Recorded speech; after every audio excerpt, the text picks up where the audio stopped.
And it makes sense, right? You can look at his environment and see how he learned the lesson over and over again that nobody's going to help him. And in order to get what he is owed, he has to take it. Like even when he's hustling in the ping pong hall, they will just not respect the rules. They will just not honor his winnings. His opponent just walks away from a game without conceding. Everything is really unfair. And you're absolutely right that deep down there's a decent person in there, but he's a good person who has learned that he has to be selfish. And he is at peace with that, and he will do what he needs to achieve what he thinks is his, but he still wants to achieve it, right? He doesn't, like, he steals, right? But it's all in the purpose of, so like he doesn't cheat at the final game, right? When he beats the Japanese player, right? I think that's very telling. And he keeps insisting that things be fair, and people keep ignoring him, right? Like he's very quick to blame other people, but he's generally not full of shit when it comes to this. One of the things was in the initial tournament, that is a very structured, very fair environment, right? Or it's supposed to be, right?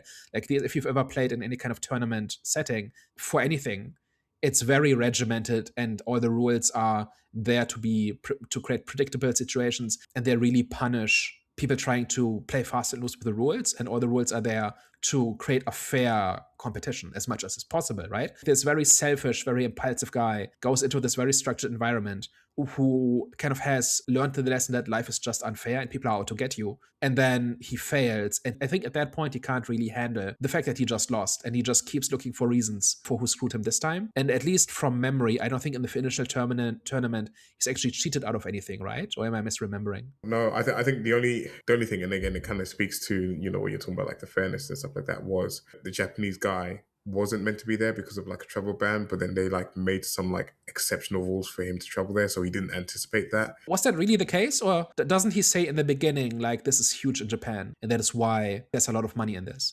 Like, it's not a surprise to him that the Japanese player is there, right? Part of why he loses is because he's not used to playing against Japanese players. But that's not the tournament cheating. I don't think that's to anybody's surprise. It's just a random factor that he couldn't control. And that's why he loses. And then in the end, he has learned how to play against that opponent. I think it's when in the rematch, when Koto, I think he scores like 5 points in a row because Marty has not had opportunity to practice against his techniques. And then afterwards he catches up. That reinforces this idea that this is just, like Marty is really street smart, right? He really knows who he's dealing with. He knows what people's weaknesses are.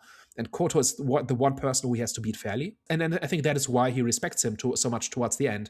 And that is why, like, Koto is the only person who's not trying to screw him in that final sequence. Marty comes from an environment in which he has internalized this sense of unfairness.